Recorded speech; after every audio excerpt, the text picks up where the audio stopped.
हम्म। नमस्कार। मैथ चिंतन में आप सबका स्वागत है। गत वर्ष राष्ट्रीय शिक्षा नीति की घोषणा के साथ देश में एक विचार मंथन की प्रक्रिया आरंभ हुई है।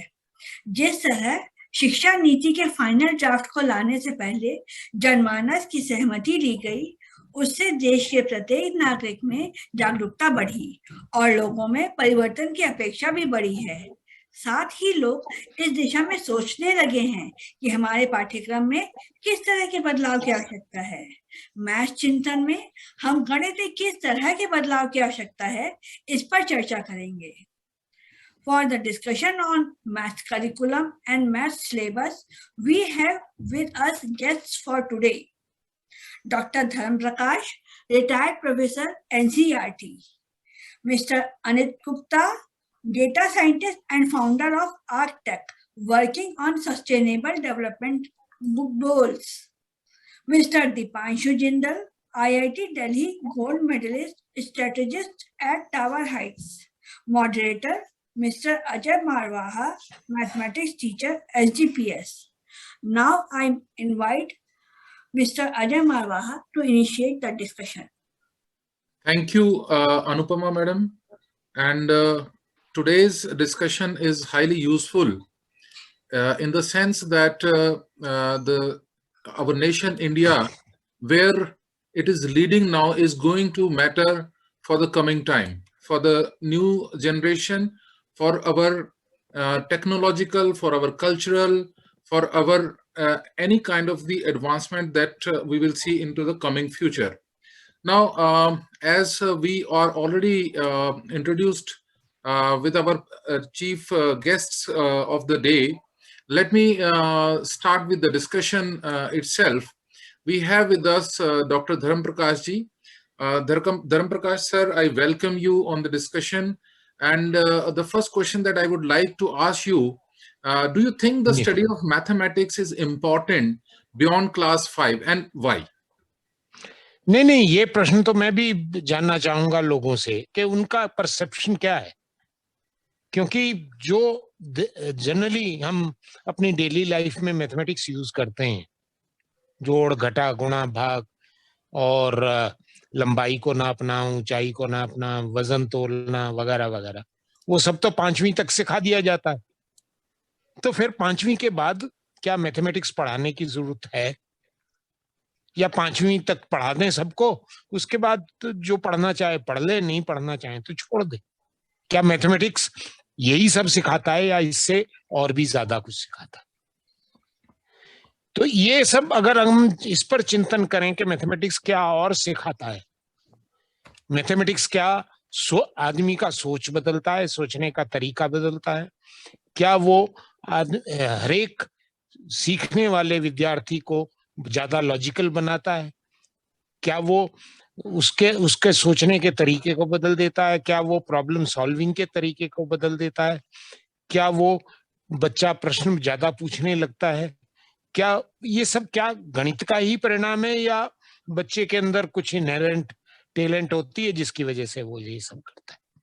तो अगर हमें इन प्रश्नों का उत्तर हाँ में मिलता है, तब तो हमें सोचना पड़ेगा अच्छी तरह से कि भाई गणित कैसा हो और गणित कहाँ तक पढ़ाया जाए और कौन सा गणित पढ़ाया जाए। मैं अपना पिछला अनुभव आपसे शेयर करूंगा कि जब हमने 2005 में किताबें, 2006 में किताबें लिखनी शुरू की प्राइमरी की, तो उसमें कुछ नए टॉपिक हमने जोड़े और एक टॉपिक था डाटा हैंडलिंग, जिसमें के बच्चा जो है धीरे धीरे बच्चे को हम सिखा रहे हैं क्लास 1 से लेके क्लास 5 तक कि वो चीजों को देखे, डाटा को देखे और उससे परिणाम निकाले, याद किए हुए परिणाम से डाटा की एक समझ उसके अंदर पैदा हो, इंफॉर्मेशन इकट्ठी करे और उससे परिणाम निकाले। इस तरह के उसमें छोटी छोटी गतिविधियां, छोटे छोटे चित्र, छोटी छोटी चीजें थी जो कि कक्षा 5 तक बच्चे को तो एक तैयार करती थी कि डाटा का महत्व क्या है। और सडनली देखिए बहुत लोगों ने प्रश्न उठाए, बहुत लोगों ने इस पर चिंता व्यक्त की कि क्या जरूरत थी। 2 चीजों ने हमारे विश्वास की पुष्टि कर दी। एक चीज तो नेशनल अचीवमेंट सर्वे जो हुआ जिसमें कि हमने डिफरेंट क्लासेस के बच्चों की अचीवमेंट टेस्ट लेके किया, भाई उनको क्या समझ में आ रहा है गणित में, तो ये पाया कि 70% बच्चे डाटा हैंडलिंग को अच्छी तरह समझ रहे हैं और डाटा हैंडलिंग से संबंधित सवालों को बड़े आराम से कर पा रहे हैं। यानी बाकी कोई और टॉपिक ऐसा नहीं था जिसमें ये नंबर 70% तक पहुंचा।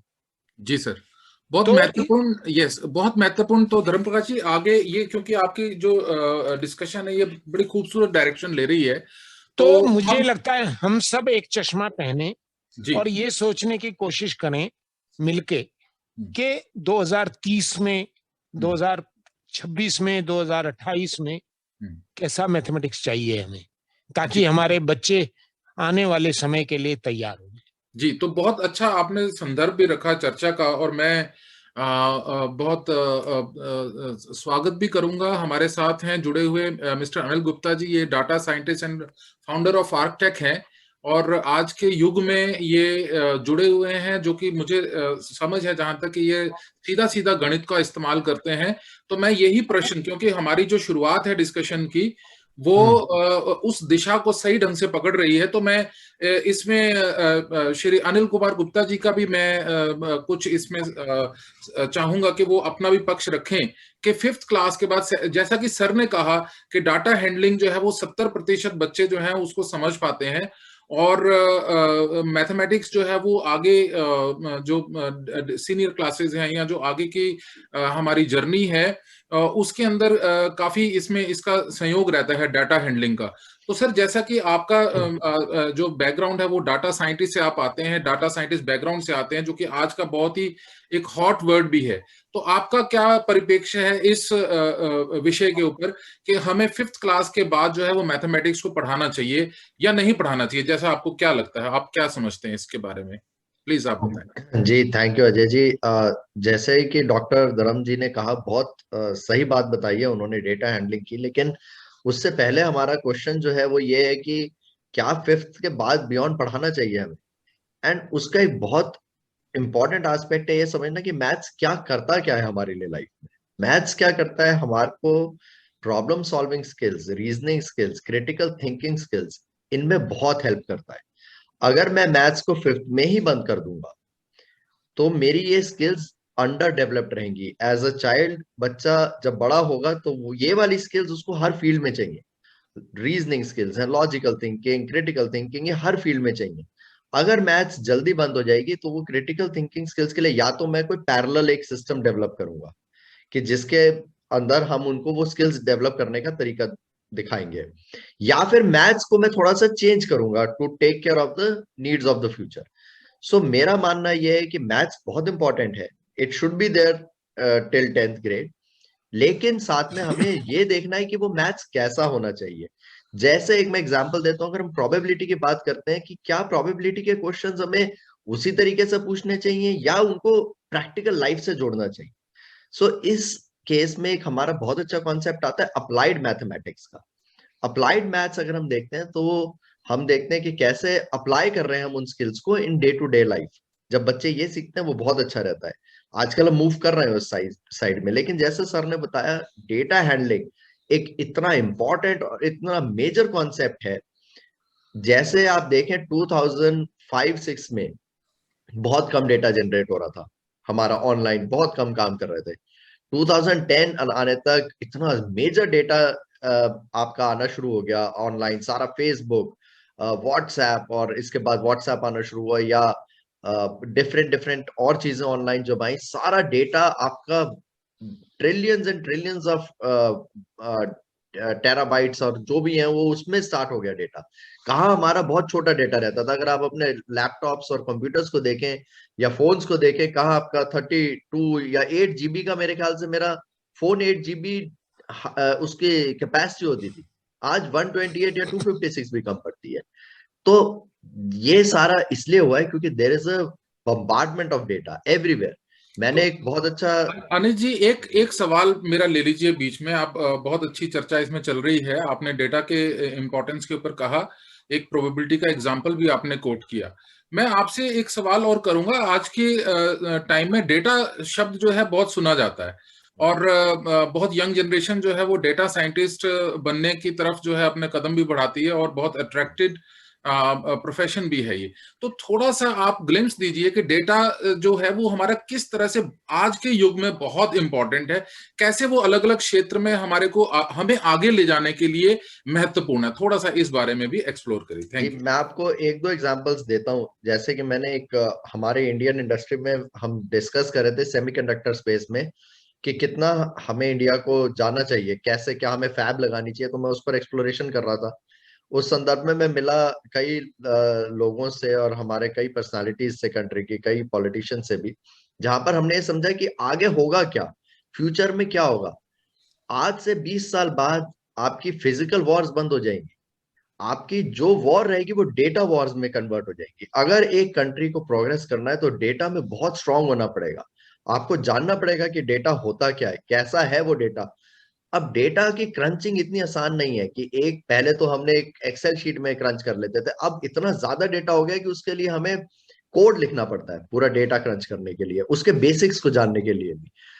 डेटा का बड़ा सिंपल है, जैसे हम प्रिडिक्टिव, आपको हर फील्ड में डेटा की रिक्वायरमेंट है। आपने सेल्स आप कर रहे हैं, आप सेल्स अपनी एक पार्ट कर रहे हैं, आप शायद कोक बेच रहे हैं, जब आप समझिए, जब वो सेल्स टीम ऑब्जर्व कर रही है तो वो कैसे उस डेटा को अंडरस्टैंड करे कि कहाँ सेल्स हो रही है, कहाँ हमें और बढ़ानी चाहिए, कहाँ हमें हटानी चाहिए, कहाँ पर किस प्रोडक्ट की ज्यादा रिक्वायरमेंट है, कहाँ पर फॉर एग्जांपल कोका कोला की ज्यादा रिक्वायरमेंट है, कहाँ पर थम्स अप की ज्यादा रिक्वायरमेंट है, कहाँ पर किसी और ड्रिंक की ज्यादा रिक्वायरमेंट है, कहाँ हेल्थी ड्रिंक की ज्यादा रिक्वायरमेंट। ये सब डेटा क्रंचिंग के बाद ही आ रहा है आपका।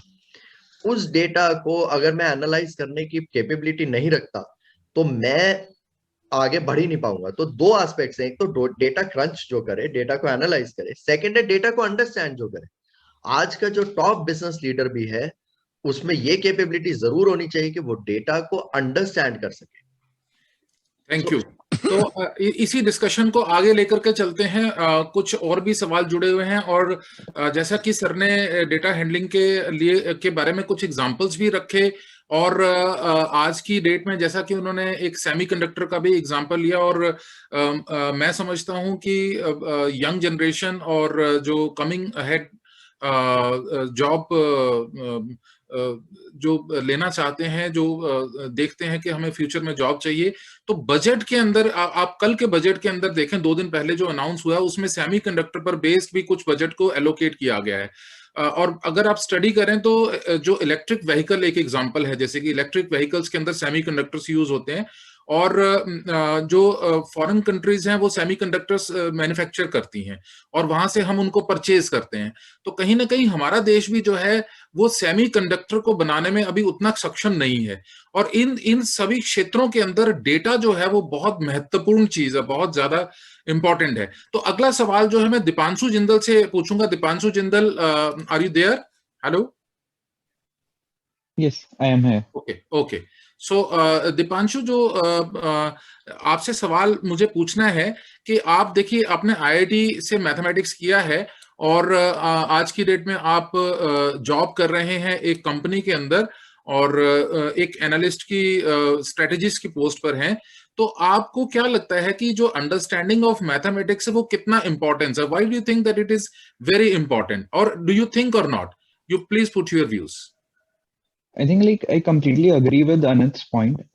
The point of mathematics, like teaching students mathematics, is not just telling them how to use some particular concept or some particular problem in their daily life or in their jobs. It's also about like building a habit of problem solving, how to approach problems, and like given a set pattern of problems, how do you apply different things to it, and what are the different options you can apply in order to solve a problem. And those are the skills which are more crucial in my opinion. And yeah, we can say that maybe we should like change our curriculums and change the way we teach mathematics so that students find it important in their day-to-day life, like because they see examples of the problems they see in day-to-day life in their books as well. But at the same time, I feel that there are some concepts which are very abstract, and if we like try to map them into real world problems, then we limit the scope of the problems we can teach students. So just for an example, like suppose if there is a cricketer, he wants to train, then he will not just only practice batting and bowling. He will also go to gym and lift weights. He will also do cardio and he will do a bunch of other things. So even the cricketer can say that like it's not important for me to practice all those things because I only have to bat. But the thing is that building all the other all-round skills are important so that you can apply those skills when there is time. And the same is true for mathematics here, because if I feel that whenever students say that algebra is not important to me because I want to do this in my life, or geometry is not important to me because I want to do this in my life, then I feel that instead of saying that this particular theorem of geometry is not useful to me in my life ever, one should see that, okay, this theorem is not useful, but like the way I applied it to some problem, that particular skill might be useful and important to me if I go and do anything in my life. Okay. Dipanshu, as you are a strategist in your company, I think that mathematics may not be in very forefront of your profession, but do you think that mathematics somewhere plays an important role in the background to be specialized and to bring up some perfect result? What do you think about this? Put some light on it. To be honest, I'm not actually a strategist in the sense that I do build strategies. Okay. Theoretical strategies. I'm more of a quantitative strategist. Okay. I build statistical models, and using that we develop trading algorithms. Okay. So I would say I have a bias here that I use mathematics every day in my job. Every day. So obviously I think that mathematics is important. So that means you are daily swimming into the pool of the data. Am I right? Exactly. Yeah. Okay. So that's very great, and we will, as move into the discussion, we'll have more interesting ideas coming up into the discussion. Now, the next question I would put up to Anit sir. Sir, this is the general opinion expressed by the students that algebra, geometry is hardly used in our daily life. मतलब they feel, because many students in our classes also they ask that sir कि ये हम geometry कहाँ use करेंगे, ये algebra हम a plus b whole square कहाँ use करेंगे. तो what do you think that is it right that we do not use, or it does play some role in the background of everybody's profession? How do you view about this question's idea of solution? What do you think about this? Please. I won't say कि ये सारे numbers will be used by everyone in their lives. There are some professions जहाँ पर बिल्कुल जरूरत नहीं पड़ेगी शायद, जहाँ पर उनको सोच की भी जरूरत नहीं पड़ेगी. हमारा थोड़ा एजुकेशन सिस्टम को इवॉल्व होना पड़ेगा. हमारा एजुकेशन सिस्टम चलता आ रहा है इंडस्ट्रियल, जब इंडस्ट्रियल रेवोल्यूशन हुई थी उस टाइम का, जबकि हम मैकेनिकली प्रोड्यूस कर रहे थे, लोगों को बना रहे थे कि आप मशीन्स पर खड़े होंगे, आप असेंबली लाइंस पर खड़े होंगे और वहां काम करेंगे. अगर हम आज देखें, आज इतने सारे प्रोफेशंस बन चुके हैं कि बच्चों को पहले एक्सपोज करना चाहिए डिफरेंट टाइप की चीजों से, और फिर डिसाइड करना चाहिए वो कहाँ जाना चाहते हैं. वो एक्सपोजर खत्म हो जाना चाहिए let's say bye 8th standard. तो 8th स्टैंडर्ड तक तो आपको ये पढ़ना ही चाहिए डिफरेंट एस्पेक्ट्स, लेकिन not just these aspects, many more aspects. Well anyways that's a different story. But coming back to the point कि अलजेब्रा a plus b का होल स्क्वायर आपको कहाँ यूज करोगे, आप वो शायद ना यूज करो, a plus b का whole square is equal to a square plus b square plus 2ab, लेकिन आप इस चीज को जरूर यूज करोगे कि जब आपने इस मेथड को यूज करके सॉल्व करी प्रॉब्लम्स, आपका एक एल्गोरिथम बनना शुरू हो गया माइंड में कि कैसे आप प्रॉब्लम को अप्रोच करते हो, कैसे सॉल्व करते हो. मैं एक बहुत अच्छा एग्जांपल देता हूं आपका पजल्स का. जब हम पजल्स करते हैं बच्चे, तो पजल करना अपने आप में सॉल्यूशन जरूरी नहीं होता, लेकिन जब वो पजल्स को अप्रोच करते हैं, उनकी जो अप्रोच डेवलप होती है उन पजल्स को सॉल्व करते हुए, वो अप्रोच उनको हर लाइफ के पहलू में हेल्प करती है. इसलिए पजल्स को हम अहमियत देते हैं, चाहे वो किसी भी टाइप की पजल हो.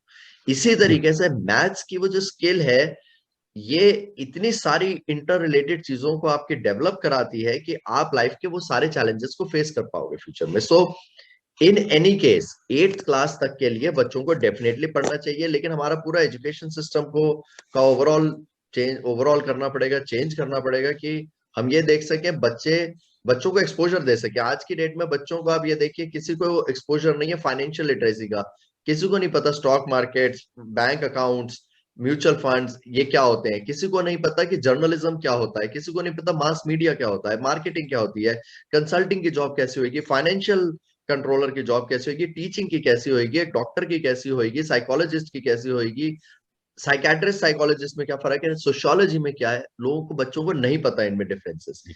एक्सपोजर ही नहीं मिलेगा अगर हमारे बच्चों को इन डिफरेंट सेट ऑफ जो सब्जेक्ट्स हैं उनके लिए, और फिर उनकी स्किल को प्लस उनके पैशन को, दो चीजें हैं इसमें, एक स्किल और एक पैशन, दोनों के एमैल्गमेशन से बनेगा उनका फ्यूचर डायरेक्शन, और वो ही हम शायद एक्सप्लोर करना चाहते हैं। So, मैं इसमें एक अजय जी एक चीज और जोड़ना, प्लीज सर, के इन सारी बातों में, सारे प्रोफेशंस में कुछ बड़ी कॉमन स्किल्स हैं जो हर एक प्रोफेशन में चाहिए। जो अनित सर ने कहा कि critical thinking, problem solving, innovativeness, creative thinking, out of box thinking, ये सब चीजें हर एक प्रोफेशन में चाहिए। यस, अगर सक्सेस होने के लिए तो ये सारी जब मैं बच्चों को बताता हूं, जैसे कि 8th और 9th में ये टॉपिक है, मैं एक एग्जांपल लेके बताता हूं, उससे शायद ज्यादा समझ में आएगा। कि जब मैं बच्चों को ये बताता हूं कि देखो ये जो तुम ग्राफ में लाइन प्लॉट कर रहे हो अलजेब्रे में, बिल्कुल यही चीज यूज होती है कंप्यूटर स्क्रीन पे एक लाइन ड्रॉ करने के लिए, इसकी ही एल्गोरिदम यूज होती है। तो तुम अगर कल को कंप्यूटर साइंटिस्ट बनना चाहते हो और एल्गोरिदम लिखना चाहते हो तो ये तो काम सीखना ही पड़ेगा। तो एक पर्पस, एक कहीं चीजें ये कॉमन कैसे, हमारी क्या है कि हम ज्योमेट्री पढ़ा रहे हैं मगर हम कभी बच्चे को ये नहीं बताते कि इससे तुम्हारा लॉजिक डेवलप होगा, या लॉजिक फोकस में होता ही नहीं, जबकि उसके पीछे छुपा हुआ है लॉजिक। जब हम अलजेब्रा पढ़ा रहे हैं तो उसमें रूल मेकिंग छुपा हुआ है जो कि एल्गोरिदम का एक बेस है, मगर रूल मेकिंग हम कभी बच्चे को बताते ही नहीं कि रूल मेकिंग के ये n+1 कैसे होगा, क्या होगा, क्यों होगा। तो मेरा कहने का मतलब ये बिल्कुल ठीक है, हमें पढ़ाने के तरीके बदलने पड़ेंगे इस तरह से कि, और कुछ चीजें नई लानी पड़ेंगी। जैसे कि एक नया विचार चल रहा है कि कंप्यूटेशनल थिंकिंग, कंप्यूटर की तरह से सोचना शुरू करें, हर एक प्रोसेस को, जोड़ के प्रोसेस को, ज्योमेट्री के प्रोसेस को। मान लो आपने रेक्टेंगल ड्रॉ करना है तो पहले एक सीधी लाइन ड्रॉ करो, फिर आपकी पेंसिल 90 डिग्री पे मुड़े, फिर एक लाइन ड्रॉ करो, फिर 90 डिग्री पे मुड़े, फिर एक लाइन ड्रॉ करो, फिर 90 डिग्री पे मिले, तो रेक्टेंगल बन जाएगा।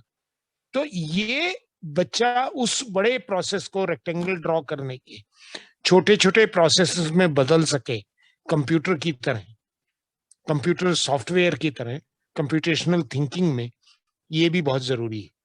yes. तो इस तरह की नई नई चीजें हमें खोजनी पड़ेंगी कि क्या और हम मैथमेटिक्स सिलेबस में जोड़ सकें और क्या बच्चे के लिए ऐसी चीजें ला सकें जो बच्चे के आगे आने वाले सालों में काम आए। सो धर्म प्रकाश जी, आपने बहुत अच्छे से उसको शब्दों में बांधा, और मैं इस बात से सहमत भी हूं। इधर पीछे कुछ दिनों पहले मैंने स्टॉक मार्केट को समझने की कोशिश शुरू की, और मैंने देखा कि उसमें 99% तो मैथमेटिक्स ही है, जिसमें कि प्रॉफिट एक्सपेंडिचर रेशो जैसी शब्द हैं, और वो सिंपल रेशियो, बिकॉज रेशियो तो एक बच्चा 5th-6th क्लास का भी पढ़ता है, और उसको अगर हम प्रॉफिट एक्सपेंडिचर रेशियो के बारे में समझाएं, डिफरेंट टाइप्स ऑफ ग्राफ जो स्टॉक मार्केट में यूज होते हैं उनके बारे में समझाएं, तो हमारा बच्चा जो है वो एक यंग जनरेशन के अंदर ही फाइनेंशियल सेक्टर को बहुत अच्छे से समझ सकता है। बहुत अच्छे से आपने शब्दों को बांधा। मैं एक अगला सवाल धर्म प्रकाश जी आपसे करूंगा। अगला सवाल ये है कि why do we emphasize problem solving or geometric proof in mathematics learning? What do you think that the proof of the geometric theorems or the geometric questions is necessary in mathematics? देखिए, proof के पीछे जो असली चीज छुपी हुई है, जो मैथमेटिकल थिंकिंग छुपी हुई है, कि वो कि हम प्रूफ किसी चीज का इसलिए देते हैं कि वो रिजल्ट ट्रू हो जाए फॉर ऑल पोजीशंस। हम कभी नहीं बच्चे को ये सिखाते कि यूक्लिडियन कंसेप्ट जो हैं वो एक प्रिजम्पशन पर बेस्ड है। जैसे एक प्रिजम्पशन है कि फ्लैट सरफेस पे ड्रॉ होंगी, मान लीजिए फ्लैट की जगह आप एक कन्वेक्स सरफेस पे ड्रॉ करें। जब आप एयरक्राफ्ट में ट्रेवल करते हैं तो वो मैप दिखाते हैं और उसमें कोई भी लाइन स्ट्रेट नहीं होती, कर्व होती मैप में, है ना। तो अगर कन्वेक्स सरफेस पे लाइन ड्रॉ करेंगे तो क्या वो यूक्लिडियन रिजल्ट होल्ड करेंगे? हम बच्चे को उस तरह की स्थितियों में ले ही नहीं जाते, हम तो उसको यूक्लिडियन ज्योमेट्री पढ़ा देते हैं कि ये ब्रह्म वाक्य है भैया, यही सत्य है। और मैंने ऐसा महसूस किया कि 10वीं तक के बच्चे को जब स्फेरिकल ज्योमेट्री या कोई ऐसी बात करो जो सच नहीं है तो वो कहता है ये तो हो ही नहीं सकता, हमारे टीचर ने तो यही पढ़ाया। Yes. तो मुझे लगता है कि हमें पढ़ाने के तरीके और कुछ नए टॉपिक और खोजने पड़ेंगे। आप सब लोग मदद कीजिए कि क्या नए टॉपिक हो सकते हैं, क्या नई चीजें हो सकती हैं जो करिकुलम में आनी चाहिए जिससे कि ये बच्चा तैयार हो जाए। जैसे कि कोशिश की जा रही है कि प्रोजेक्ट बेस्ड लर्निंग हो, मगर अभी तक हम उसको ठीक से कर नहीं पाए कि बच्चे उसको कैसे करेंगे। बच्चे उसके लिए हम प्रोजेक्ट नहीं खोज पाए हैं कि बच्चे उसको करके प्रॉब्लम सॉल्विंग करें, या बच्चों को हम उतनी आजादी दें। उसको कैसे मैप करेंगे, कैसे असेस करेंगे, ये भी हम ठीक से नहीं कर पाए। अभी तो वही है कि 5 पॉइंट स्केल पे प्रोजेक्ट देखा, 1 2 3 4 5 कर दिया, कुछ भी दे दिया, खत्म हो गया। तो हर प्रोजेक्ट 5 पॉइंट स्केल पे नापा नहीं जा सकता। खासतौर से अगर कोई क्रिएटिव सॉल्यूशन हो तो वो 5 पॉइंट स्केल पे तो नापा ही नहीं जा सकता। यस। तो मैं अनिल गुप्ता जी आपसे, सर धर्म प्रकाश जी ने एक शब्द यूज किया कंप्यूटेशनल थिंकिंग। मैं आपसे सवाल करना चाहूंगा, आप अपनी जो स्टूडेंट एज में जब आप मैथमेटिक्स पढ़ते थे, इवन हम भी पढ़ते थे, तो हमने कंप्यूटेशनल थिंकिंग वर्ड सुना नहीं था। आप अब डेटा हैंडलिंग प्रोफेशन में हैं और आप डेली डील करते हैं इन शब्दों से, तो आप थोड़ा सा इसको इलेबोरेट करें कि कंप्यूटेशनल थिंकिंग जो है वो किस तरह से मैथमेटिक्स को समावेश करती है और किस तरह से उसको मैथमेटिक्स सपोर्ट करता है। What your view is on this?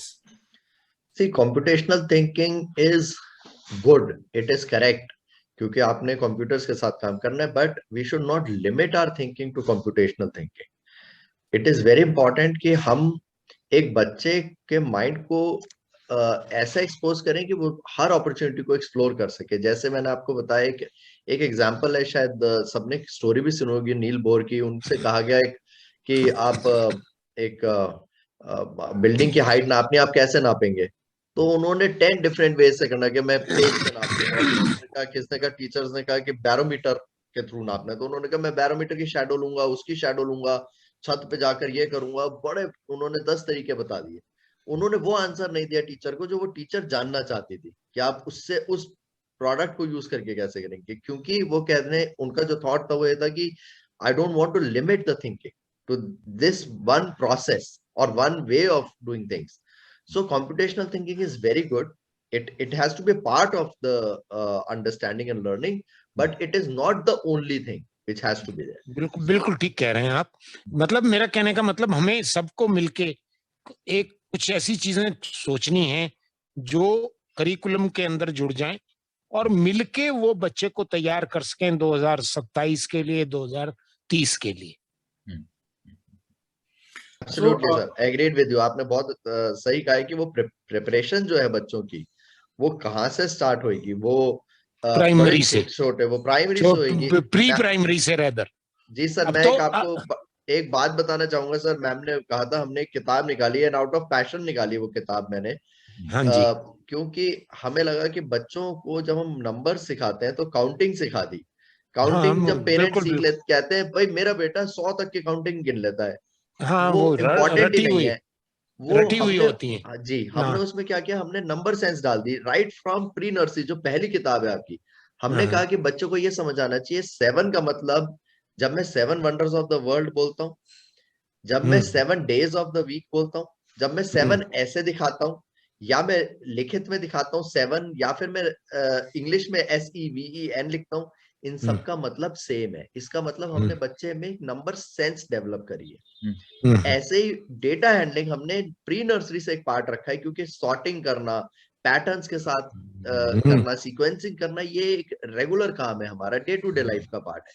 Sir, आपके और मेरे पैशन, आपके और मेरे पैशन कॉमन है ये। अभी मैं NCERT के साथ मिलके हम एक किताबों का सेट डेवलप कर रहे हैं जो फाउंडेशनल लिटरेसी और न्यूमरेसी बच्चों को सिखा सके और उनमें नंबर सेंस भी डेवलप कर सके। मैं आपको दिखाऊंगा बुक भी सर। लेकिन पॉइंट ये है कि मैथ्स के लिए ये बहुत इंपॉर्टेंट है कि हम कई सारे कॉन्सेप्ट्स को इकट्ठे लाएं बच्चों के लिए और उनको एक्सपोज करें उन डिफरेंट कॉन्सेप्ट से, right from the early age. और पढ़ाने के तरीके बदलने पड़ेंगे। मैं मतलब बच्चों को वो प्रॉब्लम्स खुद हल करने के अवसर देने पड़ेंगे और उसकी असेसमेंट फिर नॉर्मल तरीके से नहीं होगी, 5 पॉइंट स्केल में नहीं होगी या 8 पॉइंट स्केल में नहीं होगी। उसकी असेसमेंट होगी कि इस बच्चे में ये स्किल आ गई, ये स्किल और इसे सीखने की जरूरत है, ये कम्युनिकेशन स्किल। मेरा मानना ये है अजय जी कि एक और चीज जो गणित में आनी चाहिए वो है कम्युनिकेशन स्किल्स। अभी भी क्या है कि हम बच्चों को एनकरेज नहीं करते कि ये सवाल तुमने कैसे किया भाई, किस तरीके से तुमने ये प्रॉब्लम सॉल्व की, जरा समझाओ। ये जो वर्बली वो समझाए या किसी तरीके से हमें समझाए, इस बात को क्लासरूम में हम एनकरेज नहीं करते। तो ये भी बहुत जरूरी है कि बच्चा कम्युनिकेट कर सके कि वो प्रॉब्लम सॉल्विंग कैसे कर रहा है। तो उससे क्या होगा कि उसकी अपनी लॉजिकल थिंकिंग भी डेवलप होगी, प्रॉब्लम सॉल्विंग स्किल भी डेवलप होगी, क्रिटिकल थिंकिंग भी डेवलप होगी और कम्युनिकेशन स्किल भी डेवलप होगी। I agree, truly agree with you, sir. And I believe that the new education policy that has come up, the buzzword has come up in the last 1 or 2 years, that will be actually giving us the direction for the coming time for being as a teacher and for the students too. So ये इसी से जुड़ा मेरा अगला सवाल भी है। NEP 2020 जो है that talks about the development of mathematical thinking, logic, critical and analytical thinking. How much is it important? How can it be developed among students? धर्म प्रकाश जी, आप थोड़ा सा इसके बारे में कुछ बताइए। नहीं, ये तो बहुत इम्पोर्टेंट है और इसके लिए हमें अपना पढ़ाने का तरीका, क्लासरूम ट्रांजैक्शंस का तरीका और ये सब कुछ असेसमेंट का तरीका, ये सब बदलना पड़ेगा। जो अंग्रेजों के जमाने से चला आ रहा है असेसमेंट का तरीका कि नंबर कितने आए भैया, 80%, ओह बहुत अच्छा, तो वो जो तरीका है वो बदलना पड़ेगा सारा। और उसके लिए एक सबकी जरूरत है, अध्यापकों की जरूरत है, पेरेंट्स की जरूरत है। पेरेंट्स भी छोड़ दें कि वो नंबरों के पीछे भागें बच्चों के, वो देखें तो सही ना कि बच्चों के अंदर प्रॉब्लम सॉल्विंग स्किल आ गई है, नंबर कोई बात नहीं, कम आ गए कोई बात नहीं, वो नंबर है ही नहीं, असेसमेंट में नंबर है ही नहीं। असेसमेंट में सिर्फ ये बता रहा है कि बच्चे ने क्या सीखा और क्या और सीखने की जरूरत है। अगर हम ये सब कर पाते हैं तो बस कमाल हो जाएगा, फिर हमारे देश को कोई नहीं रोक पाएगा आगे जाने से। बिल्कुल धर्म प्रकाश जी, मैं एज ए टीचर भी ये मेरे को महसूस होता है कि काफी टाइम से हम एक तरह का ही मैथमेटिक्स पढ़ा रहे हैं। जैसे कि मैंने अभी अलजेब्रा के बारे में कहा, अनित जी ने भी कहा कि A+B होल स्क्वायर भले हम डायरेक्टली यूज नहीं कर रहे हैं, लेकिन वो कहीं ना कहीं बैकग्राउंड में उसका यूज होता ही है। मैं अभी आपसे डिस्कशन भी कर रहा था, जैसे कि स्टॉक मार्केट को मैंने ऑब्जर्व किया तो उसमें ऐसी कोई नॉलेज या इस तरह का कोई डेटा नहीं था जो कि हमारे स्कूल लेवल पे हैंडल नहीं हो सकता। मुझे नहीं समझ में आता कि वो क्यों हम बच्चों से दूर रखते हैं। वो बच्चा शायद मैथमेटिक्स ऑनर्स भी कर जाएगा, शायद डिफरेंट फील्ड का मैथमेटिक्स भी पढ़ जाएगा, लेकिन ये सिंपल मैथमेटिक्स जो स्टॉक मार्केट का वो नहीं समझ पाता, यानी कि वो उस तरफ को देखता ही नहीं है, जो कि एक बहुत ही बड़ा backbone of the finance of the country है। बिल्कुल ठीक कह रहे हो। तो जो है अब इसी से रिलेटेड मैं दीपांशु को भी अपने डिस्कशन और चर्चा में लाना चाहूंगा और सेम सवाल मैं दीपांशु से भी करूंगा। Deepanshu, if you can talk about computational thinking like the profession you are in, आप कैसे, किस तरीके से आपको लगता है कि जो कंप्यूटेशनल थिंकिंग जो है वो day to day life activities में बहुत इंपॉर्टेंट है, उसके ऊपर कुछ एग्जाम्पल के थ्रू समझाइए। I think computational thinking is important क्योंकि when like people move to college and they are as part of the college curriculum, abhi computer programming is necessary for almost all the engineering branches. I would say that whether we are mechanical engineer or whether we are an electrical engineer, you have to do some coding. Like for example, mechanical engineer को भी CNC machines के लिए coding करनी होती है. And जैसे sir ने बोला, धर्म प्रकाश सर ने कि रेक्टेंगल बनाने के लिए लाइन बनाएंगे, 90 डिग्री टर्न करेंगे, एग्जैक्टली वही CNC होता है, वो जो मैकेनिकल इंजीनियर्स को कोई भी डिजाइन ड्रॉ करने के लिए चाहिए होता है. तो I think if we students know like how to write basic algorithms, how to think in steps, because humans do not think in steps. हम बहुत non-linear fashion में सोचते हैं. When we look at something, it's not like we सबसे पहले ऊपर देखते हैं, फिर नीचे देखते हैं, फिर और नीचे देखते हैं. ऐसा नहीं होता. जब हम किसी चीज को देखते हैं, हम ऊपर देखेंगे, फिर बीच में देखेंगे, फिर साइड में देखेंगे, फिर वापस ऊपर देखेंगे. तो हम बहुत non-linear way में हमेशा सोचते हैं. And it's sometimes not natural for us to think in a linear fashion. So when if computational thinking is part of the curriculum, students will get to know how machines think. They will understand that the machines think in a sequential manner, and that is like crucial skill to develop. But at the same time, I would say that should not be the only focus of the curriculum, because those things machine can do. It's जो humans की important X factor होता है, वो होता है to think creatively, to think about problems जो machines कभी imagine नहीं कर सकती. And इस वजह से I would say कि computational thinking is important to be a part of curriculum, but it should not be say like more than 10% of the curriculum. Yeah. So that's a great vision you have given. The next question I will be asking Mr. Aneek, what kind of mathematics should be taught in the school, keeping in mind 2030 or fast changing technology? What is your view of the type of the mathematics we should be changing? I think practical approach लानी पड़ेगी. For example, मैंने बहुत सारी पढ़ाई करी graphs बनाने में, charts बनाने में, लेकिन जब मैंने डेटा के बारे में पढ़ा और मैंने प्रेडिक्टिव एनालिसिस और ये सब देखा, रिग्रेशन मॉडल्स देखे, तो मेरे को लगा ये सब मैंने करा ही नहीं. इंजीनियरिंग में भी इतनी डिटेल्स में नहीं देखा. हमने एक बड़े सुपरफिशियल लेवल पर देखा और करा तो मैथमेटिकल लेवल पर था, सब कुछ आता हुआ, लेकिन उसको प्रैक्टिकल से नहीं जोड़ा. प्रैक्टिकल से कैसे नहीं जोड़ा कि हमने ये नहीं करा कि क्या मैं, अगर मेरे को किसी का हाइट पता है तो मैं क्या वेट प्रेडिक्ट कर सकता हूँ, तो पहले वो समझूं, फिर समझूं नॉर्मल कर्व क्या होता है, फिर उसके बाद मैं एक मॉडल बनाऊं जिससे हम प्रेडिक्टिव एनालिसिस कर सकें और उसमें मैं दिखाऊं कि कहाँ स्टैंडर्ड डेविएशन कितना है और कितनी प्रॉब्लम्स हैं या कितना अच्छा R² कितना है इस मॉडल का. जब मैं ये सारी चीजें देखता हूं तो मेरे को लगता है कि हमने प्रैक्टिकली उस चीज को बचपन से करा ही नहीं. तो हमें, जैसे मैंने आपको बताया, अप्लाइड मैथमेटिक्स जैसी चीज जो है वो हमें ज्यादा अर्ली इंट्रोड्यूस करनी पड़ेगी, कॉन्सेप्ट के साथ में उसकी एप्लीकेशंस, कि अच्छा ये कॉन्सेप्ट है, इसकी application day to day life में क्या है. चाहे आप जर्नलिज्म में जाओ, चाहे आप साइकोलॉजी में जाओ, चाहे आप कहीं पर भी जाओ, ये वाला कॉन्सेप्ट शायद आपको यूज करना ही पड़ेगा in your life up to 5th grade में भी. एंड देन आप स्ट्रीम सिलेक्शन के हिसाब से देख सकते हैं, लेकिन कुछ बेसिक कॉन्सेप्ट बच्चों को समझाने ही पड़ेंगे और उनका तरीका बदलना पड़ेगा. और जैसे धर्म सर ने बताया कि असेसमेंट का, हमें सबसे पहले असेसमेंट को चेंज करना पड़ेगा, क्योंकि असेसमेंट जिस दिन तक इस तरीके से ही होती रहेगी कि मैंने अगर उसको आंसर को राइट कर दिया तो मेरे को फुल मार्क्स मिलेंगे और मैथ्स में 100 आउट ऑफ 100 आते ही मैं बहुत खुश हो जाऊंगा, ये चलेगा ही नहीं. ये कॉन्सेप्ट को ब्रेक करना पड़ेगा. उसकी असेसमेंट बहुत डिफरेंट होनी चाहिए कि आप एक ही प्रॉब्लम को कितने तरीकों से सॉल्व कर सकते हो, ये भी बताना बच्चे के लिए. अगर बच्चा बता सके तो ये भी उसको मार्क्स मिलने चाहिए उस चीज के. तो हमारी assessment has to evolve from here now. So Dharam Prakash ji, sir ने बहुत अच्छा बिल्कुल आइडिया ऐड किया है कि हमें कुछ एप्लीकेशन बेस्ड और कुछ प्रोजेक्ट बेस्ड, मैं जो समझ पाया हूँ सर की बात, कि कुछ प्रोजेक्ट्स बेस्ड हमें काम एक्टिविटीज को लाना पड़ेगा स्कूल लेवल पर. हम लोग थियोरेटिकल तो पढ़ाते हैं बच्चों को, हम सारे साल में करिकुलम फिनिश कर देते हैं, लेकिन अभी भी मुझे लगता है कि जो प्रैक्टिकल एक्टिविटीज जो करंट भी चल रही हैं वो बड़ी लिमिटेड हैं और बहुत ही रेस्ट्रिक्टेड हैं.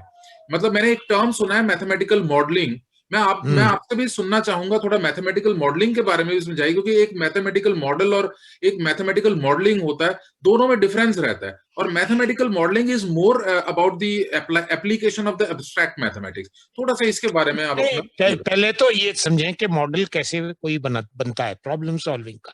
मान लो मुझे यहाँ से कैनॉट प्लेस जाना है रोहिणी से, तो मेरे पास क्या तरीके हैं जाने के?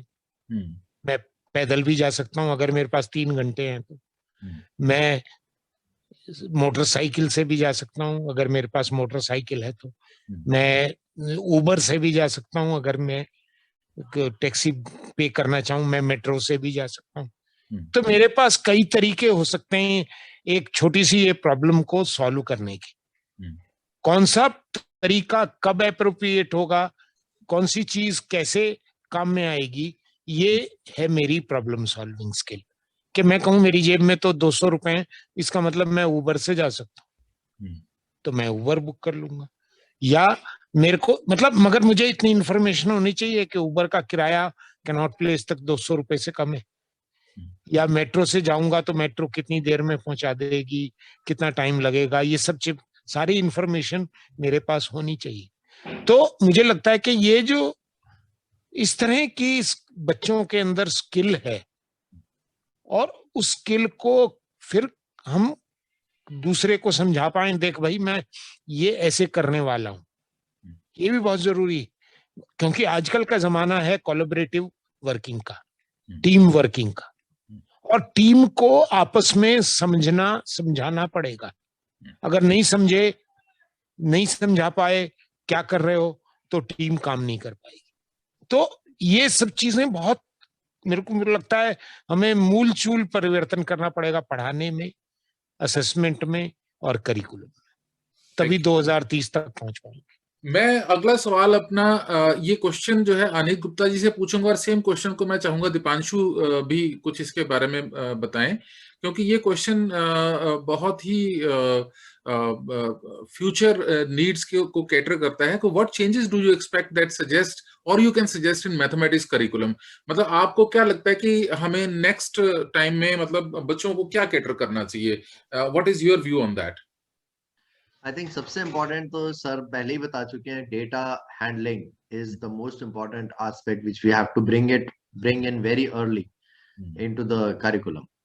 Data handling as a small step, पहले बच्चे समझे डेटा होता क्या है। इतना ज्यादा डेटा जनरेट हो रहा है कि फाइनली डेटा को मैनेज करना पड़ेगा। डेटा टूल्स, क्या टूल्स हैं अभी, आप इस चीज को समझिए कि जो हम काम पहले एक मैं एग्जांपल देता हूँ, मैंने as a software engineer start किया, तो हम जो कोड लिखते थे पहले, उसके बाद उसका टूल आने शुरू हो गए, फिर हमने उस टूल को यूज करना शुरू किया to plug and play tools को। अब वो टूल्स को ही अपने आप में यूज करना एक आर्ट बन चुकी है, उसी को समझना एक अपने आप में एक स्टडी बन चुकी है। कोड तो लिखा जा चुका है, उसकी जरूरत ही नहीं है फॉर एग्जाम्पल। तो इसी तरीके से हमें बच्चों को डेटा हैंडलिंग के लिए प्रिपेयर करना है और उनको नए नए टूल से भी इंट्रोड्यूस करना है right at a very early stage, जिससे वो समझें कि वो है क्या, डेटा हैंडलिंग होती क्या है। इसका ये मतलब नहीं है कि अगेन कि हर बच्चे को इसी से इंट्रोड्यूस करना है, ये बिल्कुल भी मतलब नहीं है। इसका मतलब ये है कि हमें एक्सप्लोर करना है, अंडरस्टैंड करना है कि बच्चों की नीड्स क्या है, बच्चे किसकी कैपेबिलिटी है मैथमेटिक्स की साइड, किसकी कैपेबिलिटी है किसी और सब्जेक्ट की साइड, और मैथमेटिक्स के डिफरेंट लेवल्स आने चाहिए। समझिए एक बच्चा डॉक्टर बनना चाहता है, ऐसा नहीं है कि उसको क्रिटिकल थिंकिंग की जरूरत नहीं पड़ेगी। दीपांशु ने एक बड़ा अच्छा एग्जांपल दिया, क्रिकेटर्स का दिया। हम आज भी ये कहते हैं कि Dhoni has a very good cricketing mind या Kohli has a very good cricketing mind, क्योंकि वो फटाफट कैलकुलेट कर लेते हैं कि स्टेज पर है हम मैच की। अगर मेरे को 7 रन एन ओवर चाहिए, 8 रन एन ओवर चाहिए, तो मेरे को कैसे अपनी गेम को प्लेस करना है, ये भी मैथमेटिकल कैलकुलेशन चलती है उनके माइंड में। सो हमें वो मैथमेटिक्स के लेवल्स को डिफर कराना पड़ेगा। सो फर्स्ट इज कि हम हर बच्चे को मैथ्स क्रिटिकल थिंकिंग के लिए जरूरी है, लेकिन उसके लेवल्स डिफरेंट होने चाहिए। एक प्रोफेशन के हिसाब से वो कहाँ जाना चाहता है फ्यूचर में, और दूसरा में डेटा हैंडलिंग को बहुत जल्दी इंट्रोड्यूस करना चाहिए, and particularly for those students who want to be in this field of finance, either finance or computers और मैथमेटिक्स में ही कुछ और करना चाहते हैं, या इनफैक्ट मैनेजमेंट में भी जो जाना चाहते हैं उनके लिए। दीपांशु, मैं यही सेम सवाल आपसे भी मैं कहूंगा कि आप भी इस पर कुछ अपना व्यू पॉइंट रखें कि किस तरह का आप mathematics do you think should be taught in school, keeping in mind 2030 और the fast changing technology. What kind of suggestions or expectations are here from the curriculum? One thing which, like, based on the current discussion, I think we have reduced some of the topics which were more practical, which were there in the curriculum. Because recently, when I talked to my father, he was mentioning that in their time, the maths curriculum for NCERT maths curriculum used to have all the regression modeling techniques, all the taxation systems of India. And he mentioned that there were a lot of statistics involved as well.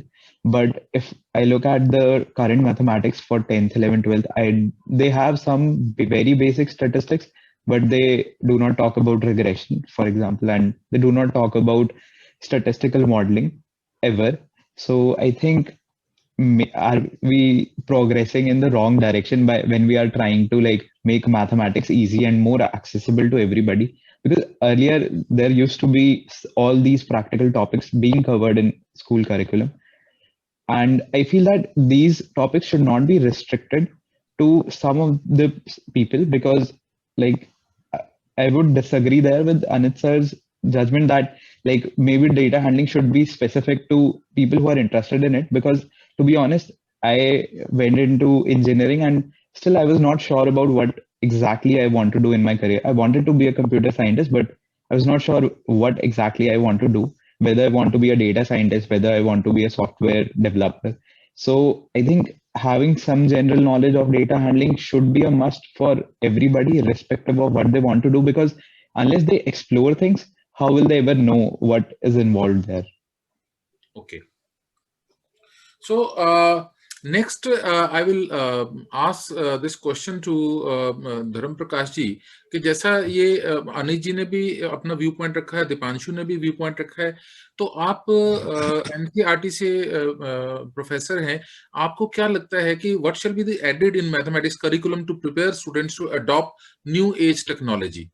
What is your नहीं, ये basically बहुत सारी चीजें हमें जोड़नी पड़ेगी या उनके ऊपर एम्फेसिस और वेटेज बदलना पड़ेगा. जैसे अभी कुछ चीजें हैं ही नहीं, मैथमेटिकल कम्युनिकेशन पर जोर ही नहीं कि आप कभी विजुअली बताते ही नहीं है, चार्ट बना के बच्चे को कहते ही नहीं है कि तुम इसका चार्ट बना दो या इस प्रॉब्लम का सॉल्यूशन विजुअली दिखा दो, करते ही नहीं. तो मुझे लगता है कि हमें नए नए तरीके खोजने पड़ेंगे और ओपन एंडेड प्रॉब्लम्स के ऊपर एम्फेसिस बदलना पड़ेगा कि ऐसे सवाल ढूंढने पड़ेंगे जिनके बहुत सारे सॉल्यूशन हैं, बहुत सारे आंसर्स हैं. अभी क्या है कि ज्यादातर हर एक सवाल जो हम बच्चों को देते हैं उनका एक ही आंसर होता है और वही ठीक आंसर होता है. तो ये सारी थिंकिंग हमें उल्टी शीर्षासन इस थिंकिंग को करना पड़ेगा कि हमें ऐसे, अभी भी हम बॉडमास में अटके हुए हैं, क्योंकि बॉडमास क्या था? एक सीक्वेंशियल जोड़ घटा गुना भाग करने का तरीका. हम क्यों नहीं कहते कि बच्चों को कि भाई मर्जी जैसे जोड़ भाग करो, इसके कितने आंसर्स तुम ला सकते हो अलग अलग तरीकों से जोड़ भाग करके, वो बताओ. That means experimentation. या एक्सपेरिमेंटेशन, एक्सप्लोरेशन, रूल मेकिंग, ये सारी चीजों को एम्फेसिस लाना पड़ेगा. अगर हैं ये ऑलरेडी, मगर इन पर एम्फेसिस नहीं है. मैथमेटिक्स करिकुलम में एम्फेसिस नहीं है इन पर बिल्कुल भी. हमें और ये प्राइमरी से ही शुरू करना पड़ेगा, बल्कि जैसे अनित जी ने कहा प्री प्राइमरी से ही शुरू करना पड़ेगा सब कुछ. मैं सर ऐड करना चाहूंगा बात कि कई, I think Deepanshu correctly mention कि ये एक्सप्लोरेशन बच्चों को करनी चाहिए, और बच्चों को एक्सप्लोर नहीं करेंगे तो दे वोंट नो कि डेटा साइंटिस्ट बनना चाहते हैं, कंप्यूटर्स में जाना चाहते हैं, कहीं और इंजीनियरिंग में. लेकिन उन बच्चों का शायद हम नहीं कंसिडर कर पा रहे. जैसे मेरे पास कुछ जानता हूँ कुछ बच्चों को, जैसे जिनको 5th-6th ग्रेड से ही पता था कि they want to be like a tennis player. I know a boy who wanted to be a tennis player. I know a boy who wanted to be a musician. जब वो ये करना चाहते हैं तो क्या हम उनको एक्सपोज करें उस टाइम पर? एंड इसी के लिए मैंने आपको ये बताया था कि 2 लेवल्स होने चाहिए मैथ्स के. कि एक बेसिक लेवल है जो आपको एक्सप्लोर करवा रहा है, आपको एक्सपोज कर रहा है to different aspects, but not in a deeper level, कि जिससे अगर आप बाई चांस आपका टेनिस आप 6th में चाहते हो खेलना, बट 9th में आते आते आपका लगे नहीं यार आई लव मैथ्स, मेरे को ये बहुत अच्छा लग रहा है, तो आप चेंज कर सको या आप अपनी डायरेक्शन बदल सको कहीं पर, लेकिन इतना भी टफ ना हो कि वो बच्चों के लिए एक बर्डन बन जाए।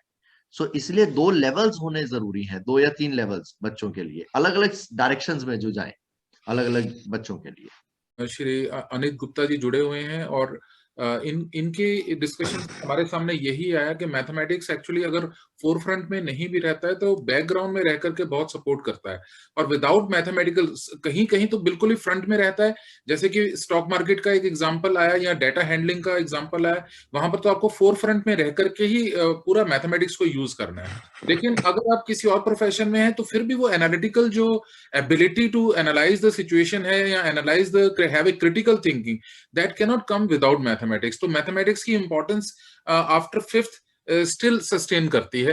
तो ये एक हमारे डिस्कशन और कंक्लूजन में आया। अब हम चर्चा के अंत में पहुंच रहे हैं, और एक वैदिक मैथमेटिक्स जो है, हमारा ancient Indian system of mathematics जो है, वो काफी समय तक एक ठंडे बस्ते में रहा और उसको इग्नोर किया गया हमारे एजुकेशन सिस्टम में, जबकि वर्ल्ड लेवल पर इसके ऊपर बहुत रिसर्च हो रही है, और fastest calculation even somewhere faster than computer, जो जिसमें बड़े बड़े मैथमेटिशियन जो इंडियन मैथमेटिशियन है उन्होंने प्रेजेंट भी किया है इंटरनेशनल लेवल पर, वो डेमोन्स्ट्रेशन हमने दी है। तो मेरा आखिरी सवाल इससे जुड़ा हुआ, मैं धर्म प्रकाश जी से पूछूंगा कि what Indian knowledge system mathematics shall be introduce in school and why?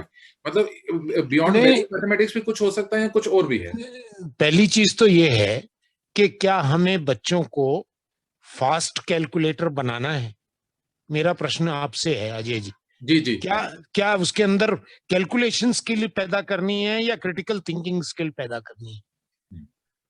Calculation तो शायद वो एक 20 रुपए का मेड इन चाइना कैलकुलेटर खरीद लेगा तो कर लेगा ना, उसके ऊपर क्यों उसकी एनर्जी लगानी है?